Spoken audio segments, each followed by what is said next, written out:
Oke, bismillahirrahmanirrahim. Assalamualaikum warahmatullahi wabarakatuh. Kembali bertemu dengan saya Amir Hidayatullah di blog Reklamaku. Kali ini kita akan membahas topik yang banyak ditanyain orang kepada saya. Daripada nanti saya jawab bolak-balik, maka saya bikin videonya. Yaitu apa? Tentang rekomendasi rakit PC editing studio, baik untuk rekaman, untuk mixing, mastering, 4K video editing, dan gaming atau streaming. Baik, kita lanjutkan. Oke, sekarang apa kebutuhan PC editing itu? Yang pasti tentu CPU. CPU ini sekarang sudah tidak zamannya lagi dual core, core to duo yang cuma ada 2 core saja, tapi sudah ada 4 core, 8 core, bahkan 16 core, bahkan 32 core dari Ryzen AMD itu. Dan saya sarankan multicore ini selalu dipilih karena apa? Dia akan mengentengkan pekerjaan kita. Tentunya kita ngediting tidak hanya menjalankan aplikasi yang kita fokus di situ, Premiere saja mungkin atau Reaper saja mungkin, tapi tentunya ada juga program lain yang berjalan. Nah, multicore ini gunanya membantu kita agar lebih enteng dalam editing. Minimal 4 core dengan single thread 2000 poin. Apa single thread di sini? Banyak aplikasi yang ternyata meskipun dia multicore tidak berefek banyak jumlah core-nya. Kenapa? Karena tergantung dari bus single threadnya. Di sini memang diakuin yang paling menang adalah Intel. Yang pasti single thread di sini kita bisa lihat di CPU benchmark. Silakan lihat di layar dan juga di deskripsi sudah saya berikan. Di situ kita akan mendapatkan perbandingan dari setiap tipe CPU mana yang paling kencang. Dan saya pikir untuk editing apapun itu dan juga gaming di atas 2000 poin. Saya sendiri masih menggunakan Intel i5 3570K sekitar 2300-an poinnya, dan itu sudah sangat cukup, hanya 4 core ya, 4 core 4 thread. Dan juga kita ketahui bahwasanya rekaman itu butuhnya 1 core kemampuan single thread. Kenapa? Karena menggunakan serial processing. Artinya apa?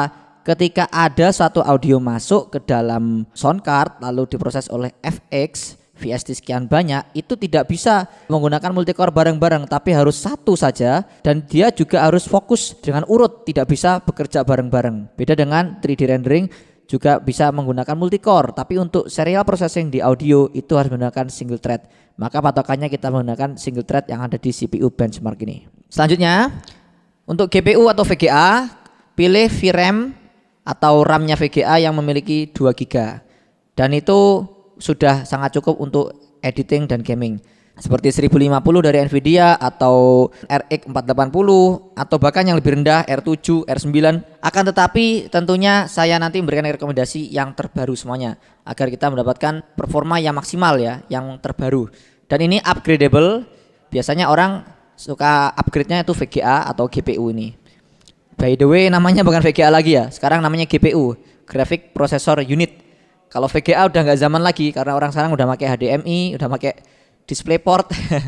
Ini istilah sudah mendarah daging kayak sanyo gitu ya untuk pompa. Lanjut. Untuk RAM. Nah, RAM ini kenapa saya beri 16 GB? Karena tentunya prospeknya untuk editing video sehingga membutuhkan space yang cukup banyak agar kerjanya kita tidak terhambat. Nah, dan ini juga sangat murah sekarang ini, hanya dengan harga sekitar 1 jutaan kita sudah mendapatkan RAM 16 GB. Maka saya sarankan belilah yang 16 GB. Bagaimana kalau cuma bisa 8? Silahkan beli 8 satu channel. Nanti kita bisa upgrade beli 8 lagi sehingga mendapatkan total 16 GB. Selanjutnya SSD. Penting sekali, semuanya harus hijrah SSD. Kalau saya ditanya orang, saya mau upgrade laptop, mending mana? Nambah RAM atau ganti SSD? Saya 100% yakin jawabnya ganti SSD. Karena apa? SSD itu akan mengubah kecepatan dengan drastis, sementara RAM hampir tidak ada efeknya. Ya, SSD di sini masuk ke loading, juga pembacaan data dan seterusnya. Perbandingannya HDD dengan SSD itu kecepatan SSD 5 kali lipat HDD. Bahkan ada yang baru yaitu SSD NVMe yang kecepatannya 5 kali SSD atau dengan kata lain 25 kali HDD. Gila ya. Tapi itu saya rasa SSD yang biasa, yang SATA, yang 2,5 inci sudah sangat cukup. Dan saya rasa juga 120 GB atau 240 GB sudah lebih daripada cukup. Nggak usah gede-gede. Kecuali kalau Sultan ya 500 GB, 1 tera, silahkan saja. Lanjut, HDD. Di sini tentunya kita membutuhkan storage untuk menyimpan. Meskipun SSD itu kencang, unggul, tapi tentunya harganya lebih mahal. HDD ini saya sarankan membeli 2 tera, sudah sangat murah. Sekarang 700.000 dapat 2 tera. 4 tera pun harganya hanya sekitar 1,4 1,3. Jadi tidak ada alasan untuk tidak membeli HDD yang besar ya. Jangan cuma 1 tera, rugi ya. Dan ini saya sarankan 5400 atau 7200 RPM agar kita merasakan kecepatan yang signifikan ketika mengopi dan membaca file. Oke, selanjutnya tentunya kita membutuhkan motherboard. Nah, ini motherboard ini apa maksudnya Mini ATX? Jadi ada form factor, ada jenis-jenis tipe-tipe ukuran. Yang paling kecil itu ITX, itu untuk komputer mini, tapi meskipun itu lebih mahal ya. Dan ada juga Mini ATX. Nah, ini yang kita pilih. Ada juga ATX normal. ATX itu dia kenapa tidak kita pilih? Karena kita butuhnya hanya 1 CPU, 1 VGA dan 2 keping RAM. Sehingga apa? Compact, akan lebih kecil, tidak memakan daya banyak, tidak memakan tempat banyak. Saya sarankan daripada membeli ATX yang lebih mahal, lebih baik kita menghemat daya, juga uang, budget dan juga ukuran dengan memilih Mini ATX. Biasanya itu nama motherboardnya diakhiri dengan M. PSU. Nah, power supply ini penting, jantung dari suatu komputer. Dan saya sarankan membelinya minimal 400 watt atau 450 watt dan harus sertifikasi 80+. Jadi setiap power supply itu ada peringkatnya, kualifikasi grade-nya. Semakin gede maka dia semakin hemat dan efisien. Gimana kalau beli abal-abal yang biasanya sama casing? Itu jangan. Saya sarankan jangan agar PC lebih awet. Artinya apa kalau 80+? Berarti dia sudah teruji dan sudah memiliki kemampuan yang bisa diandalkan untuk menghemat daya sehingga lebih efisien dan efektif dan juga menambah keawetan PC kita. Oke, selanjutnya casing. Casing tentunya pilihan Mini ATX saja, lebih kecil, mungil ya, hemat tempat tentunya. Dan juga pilih yang airflow-nya bagus. Artinya ketika ada angin yang masuk, intake dan outtake-nya tersedia dengan sesuai kebutuhan. Dan juga kalau mau teman-teman ada RGB silahkan. Mau ada fan-fannya gitu, warna-warni bling-bling silahkan. Tentunya itu pilihan masing-masing. Kalau emang seperti itu harus dipilih dengan benar-benar. Oke, selanjutnya monitor. Untuk monitor saya sarankan untuk tahun 2020 ini sudah Full HD 1920 x 1080p dan juga saya sarankan untuk menggunakan monitor besar ya, entah itu 22 inci atau 24 inci karena sekarang harganya sudah sangat murah, hanya sekitar 1,2 juta 1,5 juta sudah mendapatkan monitor Full HD dengan harga yang sangat terjangkau. Oke, selanjutnya tentunya keyboard dan mouse saya sarankan beli yang combo, artinya dapatkan satu paket. Dan biasanya saya memilih yang gaming sehingga nanti terasa enak untuk ngetik dan juga lebih presisi saat mengeklik. Lanjut. Sekarang CPU. Nah, ini perdebatan fanboy. Para fanboy pun mempertahankan AMD, Intel. Saya termasuk orang yang bukan fanboy sebenarnya, tapi karena melihat 2 tahun terakhir ini perkembangan CPU, maka saya putuskan untuk memilih AMD. Wah, tentunya banyak yang protes nih, Intel fanboy. Kenapa milih AMD? Kita jujur saja, kita lihat sekarang AMD memberi performa lebih dengan budget yang sama. Artinya lebih hemat tapi juga lebih hebat. Lanjut. Di sini juga pilihan motherboard dari AMD itu sangat terjangkau. Dengan harga yang sama kita bisa mendapatkan motherboard yang bisa overclocking. Bahkan harga yang paling murah A320 B450 kita sudah bisa overclocking ya. Maka teman-teman kalau maunya suka overclocking atau suka mengupgrade PC tanpa membeli part baru, pilih AMD saja karena dia unlocked ya. Dan juga murah banget dengan fitur yang melimpah. Semuanya unlocked, tidak ada pembatasan. Sementara Intel banyak yang dibatasi, harusnya ini bisa lebih kencang, di limit. Nah, kita merasa terbatas. Lanjut, upgrade CPU dengan AMD itu lebih mudah. Dengan soket yang sama kita bisa mengupgrade ke spek yang paling tinggi dari suatu generasi. Mulai tahun 2017 sampai 2021 atau mungkin 2022, AMD masih menggunakan soket AM4. Kalau teman-teman nggak tahu soket itu adalah tempatnya menaruh prosesor ya. Beda dengan Intel, setiap setengah tahun, 1 tahun pasti ganti soket. LGA 1151, lalu 1200, lalu nambah lagi. Sehingga orang yang udah punya motherboard yang lama ketika mau upgrade akhirnya beli motherboard yang baru. Nah, ini susahnya ini. Lanjut, nah AMD sendiri juga diakui oleh banyak reviewer internasional lebih menjadi pilihan. Bukan hanya sebagai budget gaming PC ataupun yang murah meriah, tapi juga menjadi pilihan oleh profesional yang berbudget unlimited. Karena apa? Benar-benar memiliki IPC yang lebih tinggi dan juga berkualitas lebih tinggi dengan harga yang lebih murah. AMD juga menyediakan stok air cooler yang berkualitas, yang tidak ecek-ecek ya, sangat bagus dan bisa dimanfaatkan dan diandalkan dalam penggunaan sehari-hari sesuai dengan jenisnya. Kita lihat di sini. Nah, ada Stealth ini untuk yang Ryzen bawah, lalu ada Spire lebih besar lagi, dan ada Max menggunakan tubing itu ya. Ada sedikit tubing-tubingnya dan juga ada beberapa komponen yang lebih di-upgrade di situ. Jadi kita kalau andaikan tidak menggunakan CPU cooler tambahan dari air cooling atau water cooling, cukup menggunakan bawaan AMD sudah sangat hebat. Oke, lanjut. Pertanyaan selanjutnya, motherboard. Bagaimana cara milih motherboard? Nah, pastikan memiliki fitur yang diinginkan. Teman-teman kalau mau ada RGB, silakan pilih yang ada RGB kontrolnya. Ada yang address, ada yang ya macam-macam. Silakan dipilih dulu dan juga tentukan fitur yang mau dicari apa.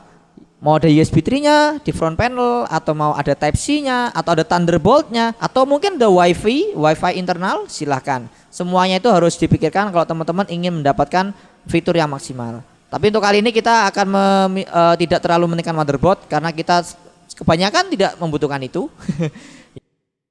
Selanjutnya MATX juga sangat cukup untuk PC editing.